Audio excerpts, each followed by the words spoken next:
하나님이 일어나시니 원수들은 흩어지며 주를 미워하는 자들은 주 앞에서 도망하리이다. 연기가 불려가듯이 그들을 몰아내소서. 불 앞에서 미리 녹음같이 악인이 하나님 앞에서 망하게 하소서. 의인은 기뻐하여 하나님 앞에서 뛰놀며 기뻐하고 즐거워할지어다. 하나님께 노래하며 그의 이름을 찬양하라. 하늘을 타고 광야에 행하시던 이를 위하여 배로를 수축하라. 그의 이름은 여호와이시니 그의 앞에서 뛰놀지어다. 그의 거룩한 처소에 계신 하나님은 고아의 아버지시며 과부의 재판장이시라. 하나님이 고독한 자들을 가족과 함께 살게 하시며 갇힌 자들은 이끌어내사 형통하게 하시느니라. 오직 거역하는 자들의 거처는 메마른 땅이로다. 하나님이여 주의 백성 앞에서 앞서 나가사 광야에서 행진하셨을 때의 셀라. 땅이 진동하며 하늘이 하나님 앞에서 떨어지며 저 신의 산도 하나님 곧 이스라엘의 하나님 앞에서 진동하였나이다. 하나님이여 주께서 흡족한 비를 보내사 주의 기업이 골핍할 때에 주께서 그것을 견고하게 하셨고 주의 회중을 그 가운데에 살게 하셨나이다. 하나님이여 주께서 가난한 자를 위하여 주의 은택을 준비하셨나이다. 아멘. 하나님의 말씀입니다. 할렐루야.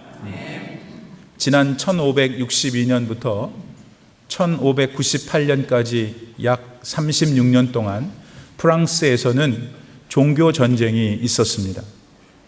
이 전쟁을 다른 말로 위그노 전쟁이라고 합니다. 위그노는 프랑스의 개신교 신자들을 일컫는 말이죠. 위그노들은 당시 로만 캐톨릭이 마리아와 같은 성상을 숭배하는 것을 반대했습니다. 또한 행위가 아니라 오직 하나님의 은혜와 예수 그리스도를 믿는 믿음으로 구원을 받는다고 생각했습니다. 그리고 교황의 말과 교회의 전통보다는 신구약 성경이 더 권위가 있음을 주장했죠. 그러다 보니까 더 많은 신자를 가졌던 로만 캐톨릭이 그들을 가만히 둘 리가 없죠. 그래서 1572년 8월 24일 그날 수만 명의 위그노가 처참하게 학살당했습니다. 그런데 이런 위그노들이 카톨릭 군대와 맞닥뜨릴 때마다 어떤 것을 기초로 막 떼창을 모여서 막 찬송을 불렀습니다. 소위 위그노의 전투가를 부른 것이죠. 그리고 그렇게 그들이 부른 찬양이 얼마나 위압감을 주었는지 카톨릭 군대의 장수들은 위그노들이 부르는 그 찬양 소리만 들어도 오금이 저렸다고 전해 옵니다. 그렇다면 여러분, 당시 위그노들이 때를 지어 전투가로 불렀던 찬양, 그 찬양은 무엇에 바탕을 두었을까요? 그건 다름 아닌 오늘 우리가 나누고 있는 본문 말씀의 첫 번째 절입니다. 하나님이 일어나시니 원수들은 흩어지며 주를 미워하는 자들은 주 앞에서 도망하리라. 아멘. 한편 오늘 본문 말씀을 담고 있는 시편 68편은 러시아의 역사 속에서도 등장합니다. 지난 1812년 6월 프랑스의 나폴레옹은 60만 대군을 이끌고 러시아를 침공합니다. 당시로서는 고양이 앞에 쥐와 같았던 러시아로서는 나라의 운명을 하나님께 맡겨야 했죠. 파죽지세로 러시아의 심장부 모스크바로 들어간 나폴레옹의 프랑스 대군은 그러나 러시아인들의 최후의 저항을 감당해야 했죠. 그리고 그들은 러시아의 그 혹독한 겨울 추위도 감당해야 했습니다. 결국 나폴레옹은 군대를 퇴각시켜야 했고 전쟁을 시작한 지 불과 6개월 만에 그의 60만 대군 중 무려 55만 명을 잃어야 하는 참패를 당하게 됩니다. 반면에 러시아인들은 구사일생으로 죽음의 골짜기에서 기어 올라와 나라를 재건하게 되죠. 그러자 당시 러시아의 기독교인들인 러시아 정교인들은 그와 같은 구원의 기회를 주신 하나님을 찬양하게 됩니다.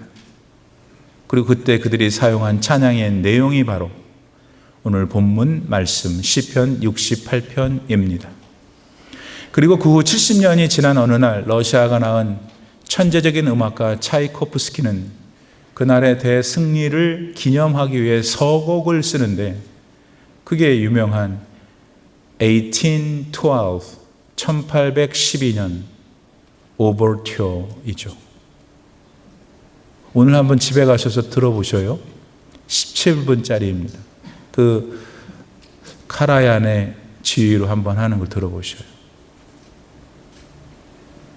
이렇듯 프랑스 기독교인들이었던 위그노들은 오늘 본문 말씀 시편 68편에 나오는 일어나 역사하시는 하나님을 믿었습니다. 또한 그 후 수백 년이 지난 어느 날 러시아의 그리스도인들도 이 시편의 말씀을 단단히 붙들었죠. 그 내용은 전능하신 하나님께서 일어나 그들의 원수들을 물리쳐 주신다는 것이었습니다. 그렇다면 오늘날의 그리스도인들인 여러분들은 지금 어떻습니까? 여러분도 오늘 본문 말씀 시편 68편의 하나님을 진정 믿고 계십니까? 아멘. 여러분, 오늘 시편을 쓴 다윗은 하나님께서 일어나시기만 하면 원수들은 모두 도망갈 것이라고 확신했습니다. 아멘. 그렇게 하나님께서 일어나 나아가시면은 원수들은 마치 바람 앞에 연기처럼 사라질 것이며 뜨거운 열기 앞에 초처럼 녹아져 내릴 것을 의심 없이 믿었습니다. 아멘. 오늘 여러분도 그렇게 하나님을 믿고 계십니까? 아멘.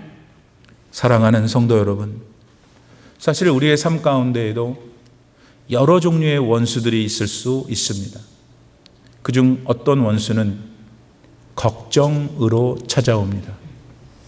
이 걱정이란 원수는 걱정을 하지 않아도 되는데 걱정하게 만듭니다. 소위 우리로 걱정을 사게 해서, 사서 하게 해서 늘 삶을 불안하게 만드는 거죠. 혹시 지금 여러분 가운데 이런 원수에게 시달리고 계신 분들이 있습니까? 그렇다면 지금 당장 이렇게 기도하십시오. 하나님 저를 위해 일어나 주십시오. 아멘. 그럼 걱정이 물러갈 줄 믿습니다. 아멘. 그런가 하면 우리의 또 다른 원수들로 이런 것들이 있을 수 있는데, 그건 무슨 일에 낙심을 했는데 그만 그걸 툴툴 털어버리지 못하고 계속 그 낙심 안에 갇혀 있는 겁니다. 또 어떤 분은 깊은 죄책감이란 원수에 사로잡혀서 아무것도 못하는 경우도 있죠. 양심에 찔리고 그래서 마음이 쪼그라드니까 하나님 앞에 자신 있게 나서질 못하는 거예요. 자, 이렇게 낙심이라는 것에 그리고 죄책감에 시달리고 있는 분은 지금 하나님을 향해 마음으로 소리쳐 외쳐보세요. 뭐라고? 하나님, 일어나시옵소서. 아멘. 저를 도와주십시오. 아멘. 오늘 이 시간 여러분들에게 늘 고통을 주는 그것들이 사라지는 은혜가 있기를 바랍니다. 아멘. 그런데 우리의 원수들은 이것들 말고 좀 더 있습니다. 그중 하나는 가족들 간에 있는 다툼 혹은 어떤 긴장 관계입니다. 이거 경험해 보신 분들은 알죠? 정말 머리가 빠개질 정도로 아프고 피곤합니다. 이 가족만 아니면 어떻게 해보겠는데 그런가 하면 또 어떤 분에게는 이게 원수입니다. 그건 바로 몸이 아픈 겁니다. 그런데 이 얘기하면 건강한 사람들은 잘 몰라요. 알 수가 없어요. 아파본 사람만 알아요. 지금 아픈 사람이 잘 알죠. 그래서 동병상련이라고 하잖아요. 같은 병을 앓는 사람들끼리 서로 불쌍히 여긴다는 말이 그거잖아요. 이렇듯 잠을 잘 못 자게 고통을 주는 몸의 질병은 우리들에게 정말 큰 원수가 아닐 수 없습니다. 그러나 여러분, 지금부터는 이런 원수들한테 그저 당하고만 있지 마세요.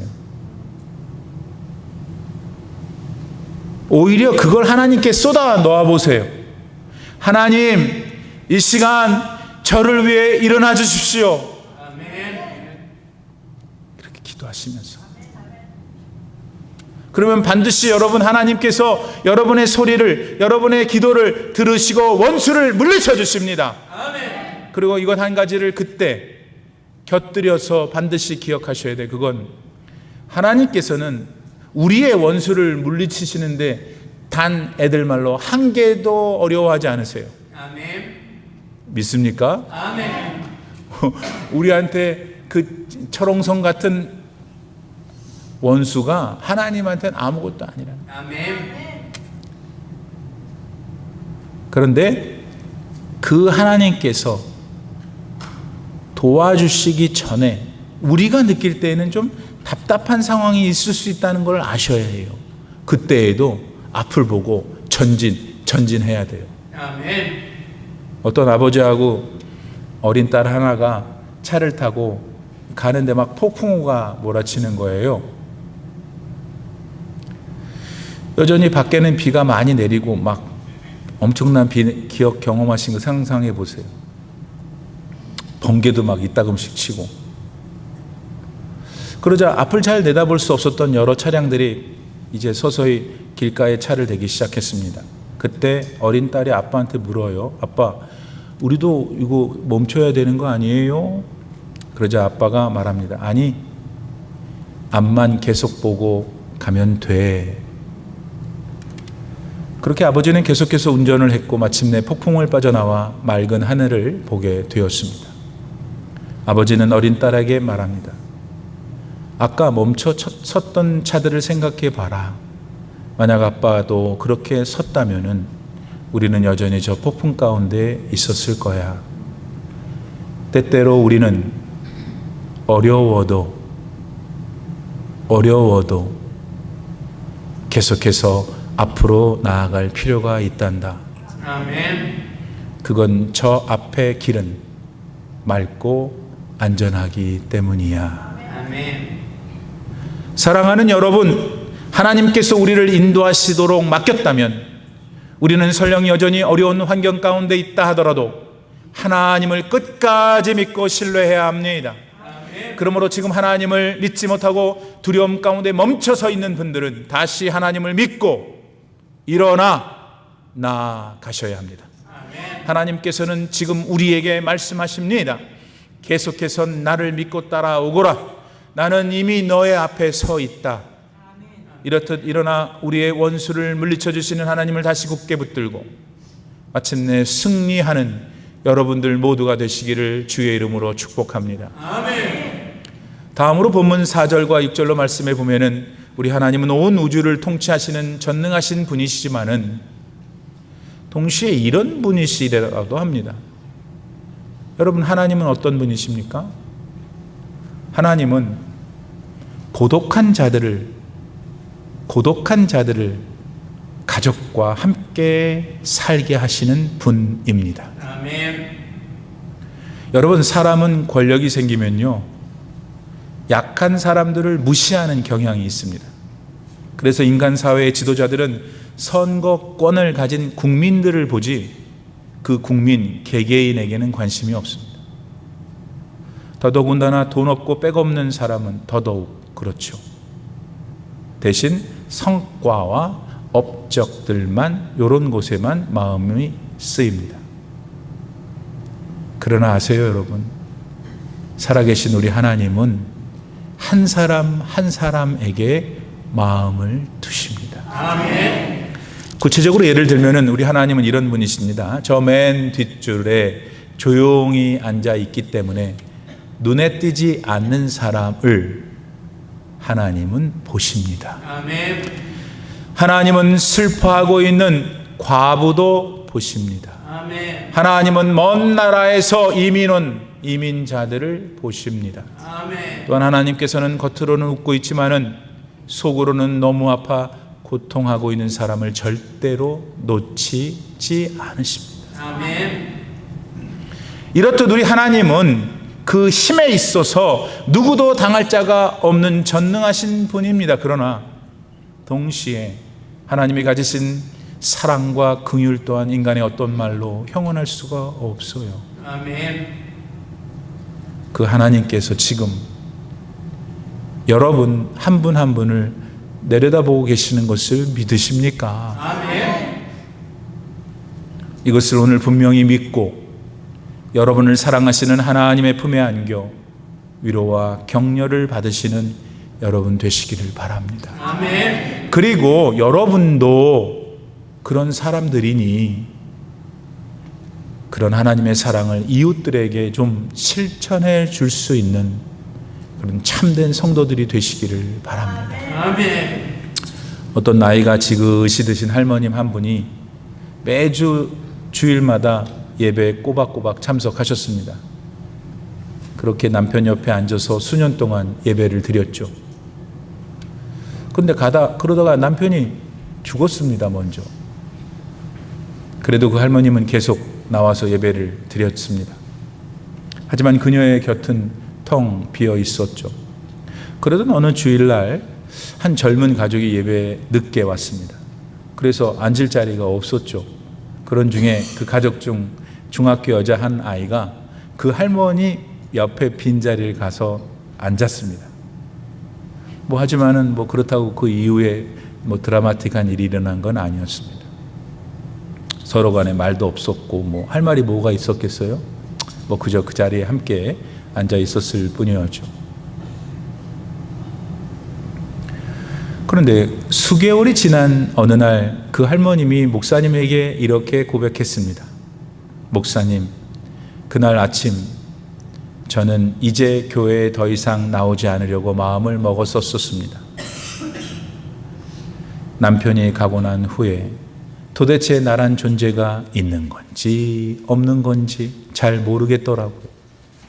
그런데 그 아이가 내 곁에 앉았을 때 하나님께서 절 여전히 잊지 않고 계시는구나 하고 느꼈습니다. 아멘. 사랑하는 여러분, 오늘 본문 6절 말씀에 보면은 우리 하나님께서는 외로운 사람을 가족 가운데 두신다고 하셨습니다. 아멘. 그런데 그 일을 저와 여러분과 같은 교회를 통해 하십니다. 아멘. 여러분, 우리 교회는 그저 사람들이 모여있는 무슨 단체가 아닙니다. 그게 아닌 예수님의 사랑으로 서로 형제와 자매가 된 하나님의 가족입니다. 아멘. 그러므로 우리 교회는 앞으로도 더욱더 하나님의 가족의 역할을 잘 감당해 가기를 축복합니다. 아멘. 한편 본문 7절로 8절 말씀에서 시인인 다윗은 그의 조상들이 광야에서 겪었던 얘기를 꺼냅니다. 그리고 그 이야기의 핵심인 자신의 조상들과 함께 하셨던 하나님을 노래하죠. 여러분, 이 본문에서 다윗이 묘사하고 있는 우리 하나님은 어떤 분이십니까? 우선 당시 다윗의 조상들은 광야에 머물고 있었습니다. 근데 그냥 그들 혼자만 그렇게 광야에 덩그렁 있었던 것이 아니라고 다윗은 말합니다. 그럼 어떻게 하나님이 계셨다는 겁니까? 하나님은 그의 조상들과 함께 그 광야에서 계셨다는 거예요. 아멘. 여러분, 우리 하나님께서는 이스라엘 백성들을 애굽에서 해방시킨 다음에 이제부터는 너희들이 알아서 해 하지 않으셨습니다. 해방시킨 그날부터 가나안 땅에 들어가 안식할 그때까지 하나님은 먼저 그들과 함께 계셨습니다. 아멘. 그리고 그들에게 일상의 삶 속에서 필요한 것들을 모두 채워주셨죠. 여러분, 광야 생활이라는 게 잠깐 상상만 해도 얼마나 힘겹고 고통스러운 삶이었겠습니까? 실제로 얼마나 힘이 들었으면 이스라엘 백성들이 그토록 하나님을 원망하고 불평했겠습니까? 근데 지금 예수님을 영접하고 살아가는 우리들에게도 이런 마음이 들 수 있지 않을까요? 실제로 지금 광야와 같은 현실 때문에 우리 가운데는 고통스러워하는 분들이 계실 수 있습니다. 그런 때에 하나님을 향한 질문이 참 많아지죠. 하지만 하나님께 듣고 싶은 답들은 들려오지 않는 것 같습니다. 그러다 보니 정말 하나님께서 살아 계신 것인지 의심이 들 정도로 하나님께서 저 멀리 계신 것 같은 경우가 그것입니다. 하지만 이런 분들이라 하더라도 하나님께서는 단 한 번도 여러분을 떠나신 일이 없고, 따라서 지금 함께 하고 계심을 믿으셔야 합니다. 아멘. 더 좋은 것을 주시기 위해서 그 때를 기다리고 계심을 반드시 믿으셔야 합니다. 아멘. 하나님과 함께 해변을 걷는 사람에 대한 이야기가 흔하고 여러 번 들어보신 열이 있을 겁니다. 그 사람이 하나님과 걸을 때 하늘에 나타나는 장면들이 있었는데 거기에는 언제나 자기와 하나님의 발자국 두 개가 다 같이 보였습니다. 그런데 그 사람의 인생 가운데 가장 힘든 순간들의 경우에는 이상하게도 발자국이 한 사람의 것만 나타났죠. 해서 그 사람이 물어요. 예수님, 왜 제게 예수님이 가장 필요할 때에 저를 떠나 계셨었나요? 라고. 그러자 하나님이 답하십니다. 얘야, 네가 가장 힘들었을 때 난 너를 결코 떠나본 적이 없어. 오히려 너를 업고 갔단다. 저기 보이는 발자국은 네 게 아니야. 너를 업고 가는 나의 것이지. 이스라엘에게 광야 생활은 마치 하나님께 버림받은 것 같은 마음을 갖게 했을 겁니다. 마찬가지로 지금 그런 광야와 같은 시기를 보내고 계신 분들에게도 그럴 것이겠죠. 하지만 예수님은 여러분을 절대로 버리지 않으십니다. 아멘. 그리고 절대로 떠나지 않으십니다. 아멘. 그 어려운 광야의 시기에 여러분과 더욱 함께 하시며 가장 좋은 것을 주실 때를 지금 기다리고 계십니다. 아멘. 이것을 믿고 다시 용기를 내셔서 믿음으로 주님의 손을 붙드는 여러분 되시기를 바랍니다. 아멘. 마지막으로 다윗은 본문 9절로 10절 말씀에서 하나님은 또 이런 분이시다 노래합니다. 그건 하나님께서는 지쳐 쓰러진 사람들을 온전히 새롭게 하시는 분이라는 겁니다. 아멘. 여러분, 광야 생활 가운데 이스라엘은 지쳤습니다. 그리고 하나님은 그걸 너무너무 잘 알고 계셨죠. 그럼 오늘을 사는 우리는 어떻습니까? 우리들 역시 자주 지칩니다. 무엇에 지칩니까? 글쎄요, 우선 몸이 피곤합니다. 육신이 피곤해요. 삭신이 아파서 여기서 멈추겠습니다. 피곤해. 그거는 나이가 들고 그래서 그렇고 몸에 있는 지병이 그렇게 하기도 합니다. 그 결과 항상 우리는 고단합니다. 뿐만이 아니죠. 우리는 감정으로도 많이 고갈될 수 있습니다. 내 자신이 그렇게 지치니까 남을 배려하고 정을 나누어 줄 힘이 도통 생기질 않죠. 그러다 보니까 상대의 가벼운 농담에도 버럭 화를 내고 이전에는 여유롭게 받아주었을 상대방의 엄살에도 짜증을 내는 것이죠. 근데 이것보다 더 심각한 게 있습니다. 그거는 바로 우리 영이 말라버리는 겁니다. 그 결과 예배가 형식이 되고 체면 때문에 겨우 드리게 되는 거죠. 내 자신이 하나님 앞에서 죄인이라는 말씀에 괜히 짜증이 납니다. 아, 뭘 그렇게 맨날 내가 잘못했다는 거야 하는 거부감이 우리 안에서 솟아오르죠. 성경도 모임도 여러 사역들도 다 나를 옥죄는 감옥으로 느껴지게 됩니다. 근데 여러분, 하나님께서는 이런 우리를 잘 알고 계십니다.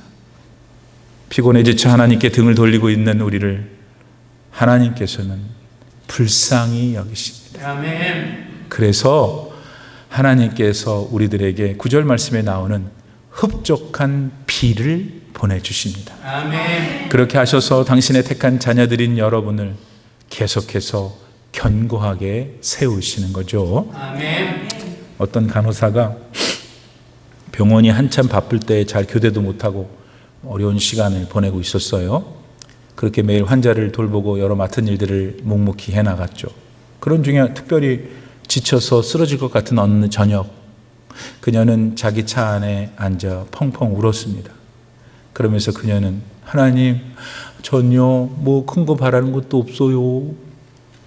그냥 내일을 버텨낼 수 있는 힘만 주셨으면 좋겠어요. 이렇게 기도했어요. 그런데 바로 그날 밤 그녀는 자기 동료가 남겨놓은 작은 메모 하나를 보게 됩니다. 거기에는 이렇게 쓰여 있었습니다. 많은 환자들을 말없이 돌봐줘서 고마워요. 당신이 얼마나 힘들게 수고하는지 알아요. 당신이 제게는 정말 큰 힘이 되세요. 그저 몇 마디의 말들이었을 뿐이었죠. 그러나 그 간호사는 그걸 통해 하나님께서 자신을 잊지 않고 계신다는 걸 느꼈다고 했습니다. 아멘. 여러분, 우리 하나님께서는 지친 여러분들을 위해 반드시 이러한 흡족한 비를 내려주십니다. 아멘. 아직 그런 비를 못 받아봤다고요? 네. 여러분에게 오늘 그 흡족한 비가 내리기를 축복합니다. 아멘. 보세요, 여러분. 위의 예서처럼 하나님께서는 아주 작은 일, 전혀 기대하지 않은 일들을 통해서 그분의 흡족한 비를 내리시기도 합니다. 아멘. 우연히 받은 한 통의 전화에서, 한 끼 따뜻한 식사에서, 한 장의 작은 카드에서 하나님은 우리를 위로하십니다. 아멘. 또한 여러분을 위해서 누군가가 드리고 있는 그 기도를 통하여 하나님은 여러분에게 흡족한 비를 내려주시는 겁니다. 아멘. 그런 은혜를 지금 여러분 모두가 받아 영혼이 변화되고 삶이 변화되고 마음에 새로운 용기가 생겨 더욱 주의 일 힘쓰고 행복하게 살아가시기를 바랍니다. 아멘. 더 나아가 그런 흡족한 비를 하나님이 바라시는 대로 다른 분들에게 내려주시는 여러분들이 되시면 어떨까요? 아멘. 평범한 일상 속에서 우리를 감격시키는 하나님을 본받아서 여러분들도 지치고 메말라버린 영혼들을 위해 하나님의 흡족한 비가 되어주셨으면 좋겠습니다. 아멘. 벌써 5월 중순이네요. 여러분을 위해 일어나셔서 일하시는 살아계신 하나님을 붙드시고 이 5월을 멋지게 사세요. 아멘. 계절의 여왕이라 그러지 않았나? 내년 5월은 그때 가서 하면 되고 지나간 5월은 지나갔으니까 말고 지금 5월을 일어나 일하시는 하나님 붙들고 멋지게 살아가세요. 아멘. 세월은 가고 우리는 늙고 병들어도 하나님 앞에서 늘 존귀한 사람들임을 절대 잊지 마세요. 그런 믿음으로 이 아름다운 5월을 예수님과 함께 잘 살아가시는 여러분 되기를 축복합니다. 아멘. 기도합시다.